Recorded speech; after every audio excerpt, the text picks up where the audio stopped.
नमस्कार मेरे प्रिय मित्रों, राधे राधे। दोस्तों, एक बार फिर से स्वागत है आप सभी मित्र बंधुओं का हमारे धार्मिक चैनल। दोस्तों, एक बार माता लक्ष्मी क्षीर सागर में भगवान विष्णु के पैर दबा रही थी, तो पैर दबाते दबाते माता लक्ष्मी ने भगवान विष्णु से कहा, हे प्रभु, आज मेरे मन में 3 प्रश्न उठ रहे हैं। यदि इन 3 प्रश्नों के उत्तर देकर आप मुझे संतुष्ट करेंगे तो मेरे मन को बहुत शांति मिलेगी। तब भगवान विष्णु कहते हैं, हे देवी, आखिर तुम्हारे कौन से 3 प्रश्न हैं? तो माता लक्ष्मी कहती हैं, हे प्रभु, वह कौन सी स्त्री होती है जिसके भाग्य में संतान सुख नहीं होता है? दूसरा प्रश्न है कि कौन सी स्त्री समय से पहले विधवा होती है? और मेरा तीसरा प्रश्न है कि कौन सा श्रृंगार करने से स्त्री को स्वर्ग में स्थान प्राप्त होता है? दोस्तों, तब भगवान विष्णु कहते हैं कि हे लक्ष्मी, यह तुम्हारे तीनों प्रश्न बहुत ही ज्यादा महत्वपूर्ण हैं। जो भी व्यक्ति इन तीनों प्रश्नों के उत्तर समझकर इस पर्याप्त ज्ञान को अपने जीवन में उतार लेता है, उसे जीवन में सुख की प्राप्ति होती है। दोस्तों, भगवान विष्णु कहते हैं, हे देवी लक्ष्मी, अब मैं तुम्हें तुम्हारे तीनों प्रश्नों के उत्तर एक छोटी सी कहानी के माध्यम से देने वाला हूँ। इस कहानी के माध्यम से तुम अपने तीनों प्रश्नों के उत्तर ठीक तरह से समझ पाओगी, परंतु मेरी एक शर्त है, जब तक मैं कहानी सुनाऊं तब तक तुम्हें इस कहानी को ध्यान से सुनना है। तो माता लक्ष्मी कहने लगी, प्रभु, मैं आपको वचन देती हूँ कि इस कथा को मैं पूरे मन और लगन से सुनूंगी। आप कृपया उस कथा को आरंभ करें। तो दोस्तों, आप सभी से एक विनती है कि आप भी इस कथा को पूरा जरूर सुने। इसे आधा अधूरा सुनना पाप माना जाता है। कथा शुरू करने से पहले कमेंट में जय मां लक्ष्मी और जय श्री हरि विष्णु अवश्य लिखें। साथ ही वीडियो को लाइक करना न भूलें। तो चलिए आरंभ करते हैं। प्रिय बंधुओं, भगवान विष्णु कहते हैं, हे लक्ष्मी, किसी राज्य में एक छोटा सा नगर था। उस नगर में एक सेठ रहता था। उस सेठ के 2 बेटे थे और सेठ के बेटों की शादी भी हो चुकी थी। सेठ की पत्नी और सेठ के बड़े बेटे दोनों का ही स्वभाव दुष्ट प्रवृत्ति का था। इसलिए सेठ की पत्नी अपने बड़े बेटे की पत्नी से बहुत ही ज्यादा प्यार करती थी, मगर छोटे बेटे की पत्नी जो थी वह बड़े ही अच्छे स्वभाव की थी और वह एक पतिव्रता स्त्री भी थी और पूरे घर का सारा कामकाज भी वह अकेले ही करती थी। इतना कुछ होने पर भी सेठ की पत्नी और बड़े बेटे की पत्नी छोटी बहू का हमेशा ही अपमान करती रहती थी। दोस्तों, भगवान विष्णु कहते हैं, हे लक्ष्मी, सेठ के बड़े बेटे की बहू को एक बेटा था और छोटी बहू को एक पुत्री थी।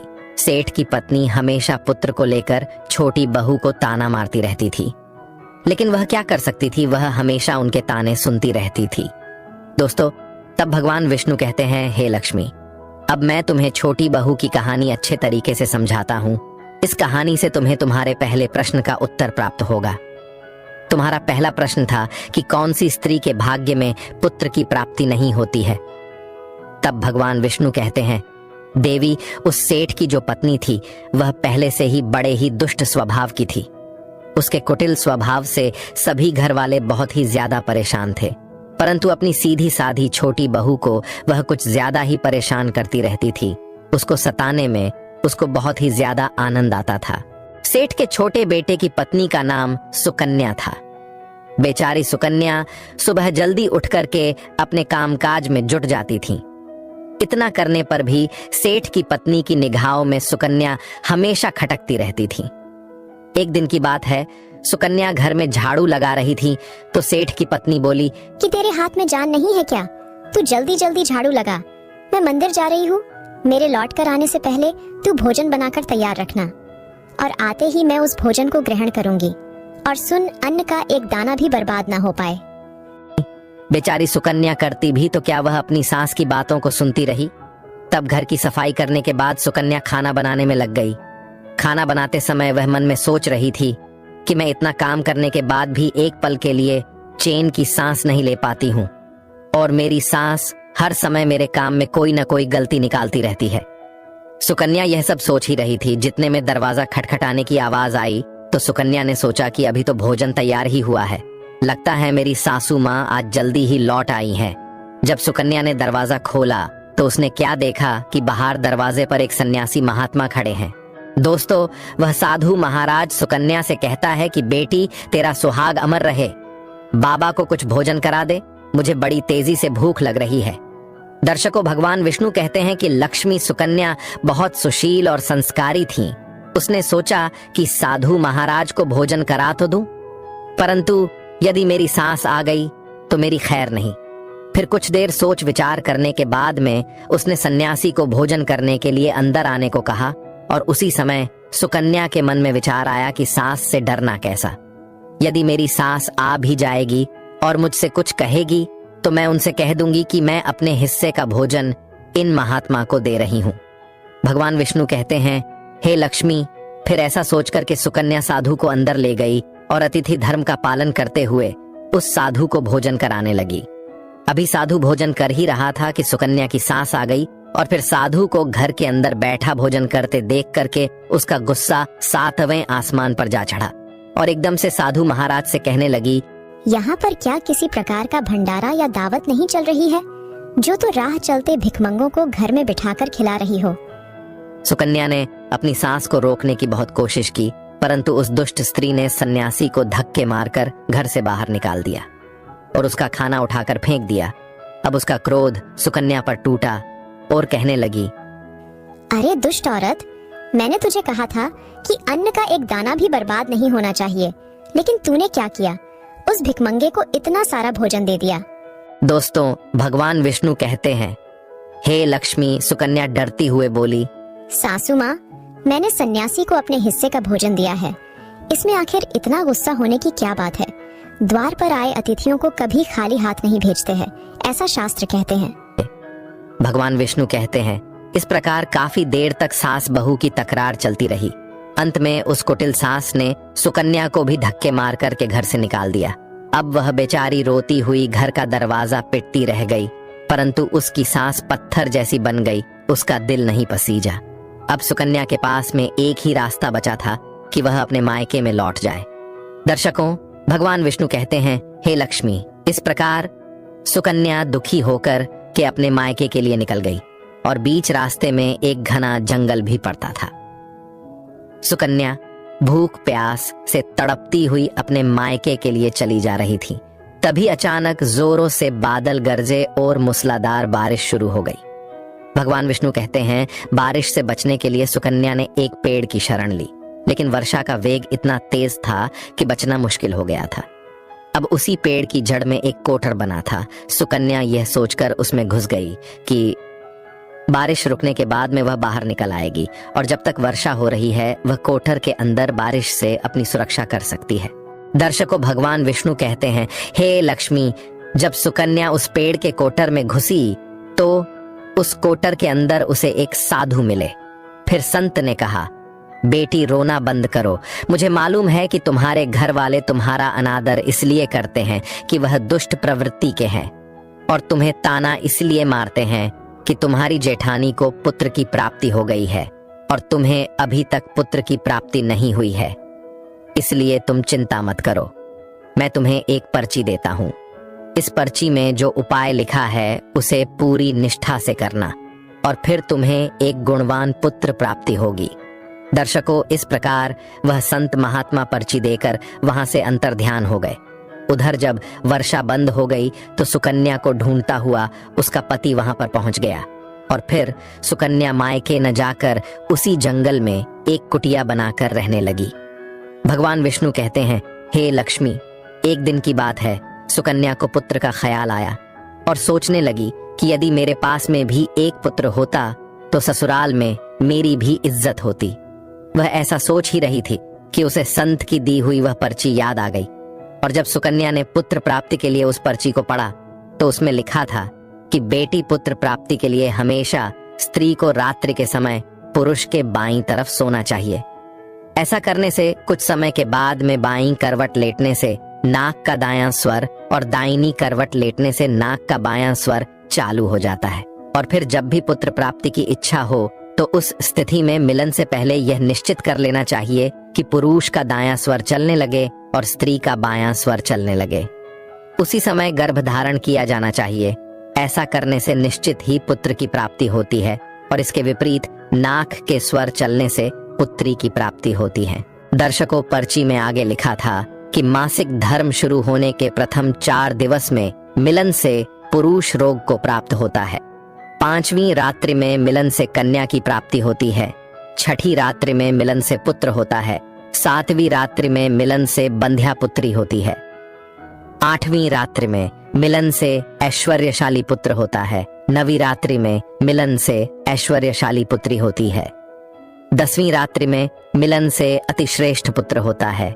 11वीं रात्रि में मिलन से सुंदर व अच्छे संस्कार वाली पुत्री होती है।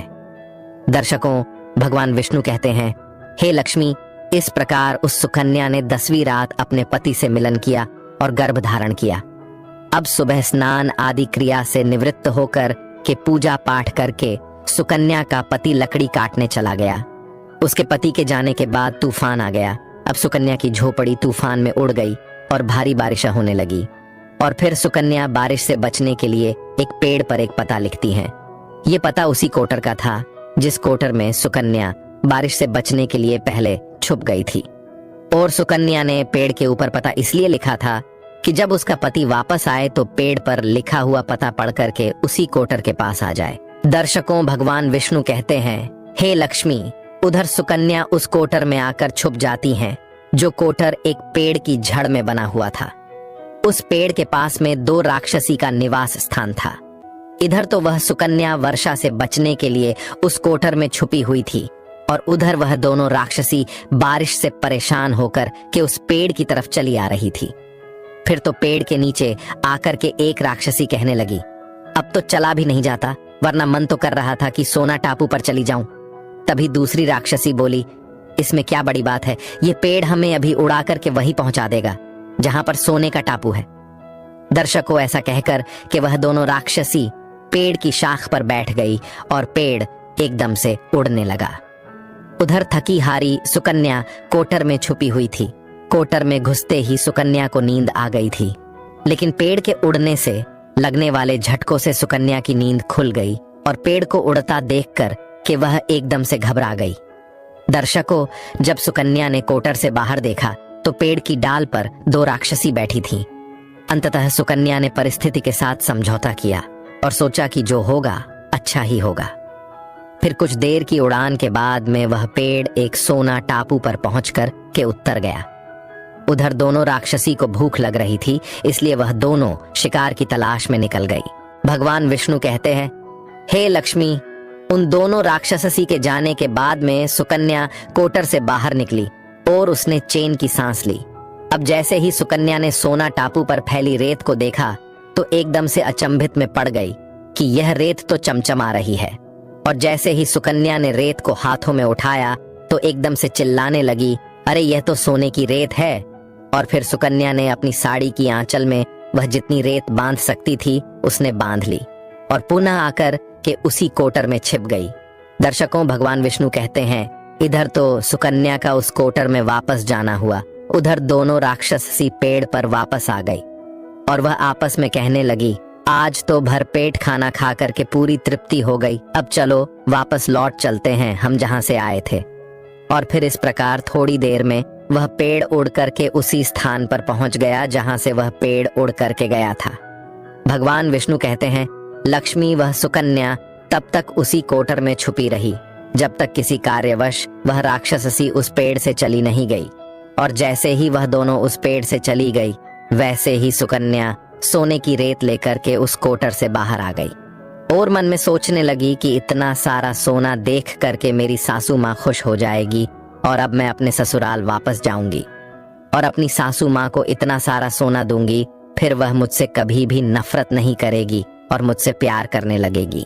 भगवान विष्णु कहते हैं, हे लक्ष्मी, इधर तो सुकन्या ऐसा सोच रही थी, तब तक सुकन्या का पति सुकन्या को ढूंढता हुआ उसी कोटर की तरफ आ जाता है और सुकन्या अपने पति को सारी बात बताती है और अपने पति के साथ वापस अपने ससुराल पहुंच करके अपनी सासू माँ से कहती है, देखो सासू माँ, मैं आपके लिए क्या लाई हूँ। और ऐसा कहकर के वह सारा सोना अपनी सास को देती है और उसे सोना कैसे प्राप्त हुआ वह सारी घटना भी अपनी सास को बता देती है। भगवान विष्णु कहते हैं, सोना लेने के बाद में सुकन्या की सास एकदम से क्रोधित होकर के बोली, अरे मूर्ख औरत, तू बस इतना ही सोना लेकर आ गई, इतने सोने से क्या होगा? मैं होती तो बहुत सारा सोना लेकर आ जाती। फिर अपनी सास की बात सुन करके वह सुकन्या कहने लगी, माँ जी, हमारी 3-4 पीढ़ियों के लिए इतना सोना काफी है। तो सास कहने लगी, अरे मूर्ख, सोना भी काफी होता है क्या? जितना हो उतना ही कम है। अब देख, मैं जाऊंगी और कितना सोना लेकर आती हूँ। भगवान विष्णु कहते हैं, हे लक्ष्मी, सुकन्या ने अपनी सास को बहुत समझाया, परंतु उस लालची दुष्ट स्त्री के समझ में एक भी बात नहीं आई। उसने सुकन्या की एक भी बात नहीं सुनी और जाकर के उसी पेड़ के कोटर में बैठ गई। उधर वह दोनों राक्षसी जैसे ही पेड़ पर आई तो एकदम से वह पेड़ उड़ने लगा। इधर तो पेड़ उड़ता हुआ जा रहा था, उधर वह सुकन्या की सास मन ही मन में बहुत खुश हो रही थी कि आज मैं बहुत सारा सोना एक साथ फटोर के लाऊंगी। भगवान विष्णु कहते हैं, इधर तो सुकन्या की सास अपने मन में खुशियां मना रही थी। उसी समय एक राक्षसी कहने लगी, चलो आज स्वर्ण द्वीप पर न चलकर के मत्स्य द्वीप पर चलते हैं। आज मछलियां खाने का बहुत मन कर रहा है। और फिर जैसे ही राक्षसियों ने मछली खाने का मन बनाया, वैसे ही वह पेड़ मत्स्य द्वीप की तरफ उड़ चला। भगवान विष्णु कहते हैं, हे लक्ष्मी, इस प्रकार राक्षसियों की बात सुनकर के कोटर में बैठी वह लालची स्त्री स्वयं पर संयम नहीं रख सकी और एकदम से बोल पड़ी, अरे तुम सोना टापू क्यों नहीं जा रही हो? मत्स्य द्वीप मत जाओ, सोना टापू पर चलो। अब जैसे ही उस लालची स्त्री इतनी आवाज दी तो राक्षसियों ने समझ लिया कि इस पेड़ की कोटर में कोई जरूर छिपा बैठा है और उन्होंने एकदम से जैसे ही कोटर में प्रवेश किया और फिर जैसे ही उन दोनों राक्षसियों ने उस लालची स्त्री को देखा तो एकदम से उसे उठा करके पेड़ से नीचे फेंक दिया और धरती पर गिरते ही उस लालची स्त्री की मौत हो गई। अब जैसे ही सूचना उसके घर वालों को मिलती है तो उस स्त्री का पति यानी सुकन्या का ससुर सुकन्या के पास जाता है और उससे कहते हैं, बेटी, मैं तो उसे पहले से ही समझाता था कि तू ऐसा काम मत कर। कभी भी किसी को लालच नहीं करना चाहिए और बहुएं बेटी की तरह होती हैं, उनको प्यार देना चाहिए। मगर उसने मेरी एक भी बात नहीं मानी और उसे उसके कर्मों का फल आज मिल गया। भगवान विष्णु कहते हैं, हे लक्ष्मी, उधर सुकन्या अपने पति के साथ में सुखपूर्वक जीवन यापन करने लगी। फिर कुछ समय गुजरने के बाद में सुकन्या को एक गुणवान पुत्र की प्राप्ति हुई और पुत्र की प्राप्ति के बाद सुकन्या की खुशी का ठिकाना नहीं रहा और वह भगवान का शुक्रिया करने लगी। उधर सेठ के बड़े बेटे की बहू, जो हमेशा सुकन्या को पुत्र को लेकर ताने मारती रहती थी, जब सुकन्या को पुत्र की प्राप्ति हो गई और उसे धन भी प्राप्त हो गया, उधर सेठ के बड़े बेटे और बहू के दिन गरीबी में गुजरने लगे। तो सेठ की बड़ी बहू जाकर के सुकन्या के आगे हाथ जोड़ करके अपनी गलती के लिए माफी मांगने लगती है।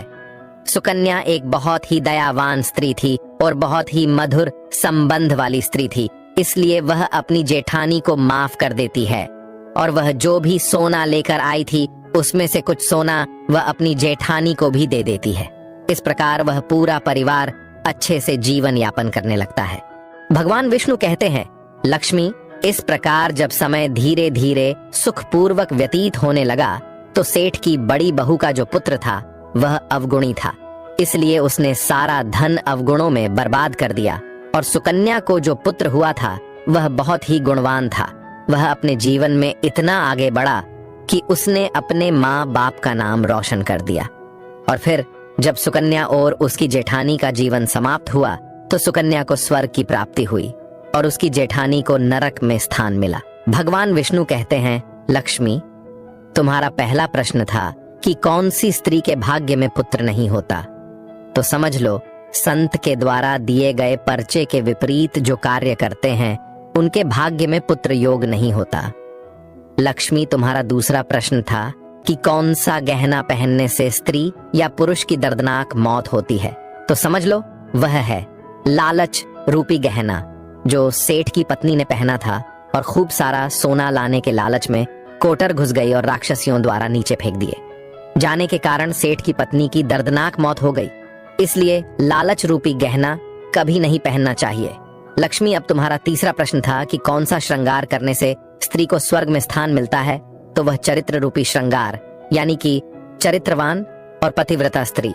सेठ की छोटी बहू सुकन्या की तरह मृत्यु के बाद स्वर्ग में जाती है, इसलिए हर विवाहित स्त्री को पतिव्रता और चरित्रवान होना चाहिए। दोस्तों, आपको यह कहानी कैसी लगी कृपया हमें कमेंट में जरूर बताएं। अगर आपको कहानी पसंद आई हो तो अपने मित्र बंधुओं के साथ जरूर शेयर करें। आशा करते हैं यह जानकारी आपको अच्छी लगी हो।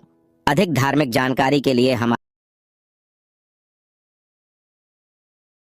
पुरानो चैनल को सब्सक्राइब करें और हमसे जुड़े रहें।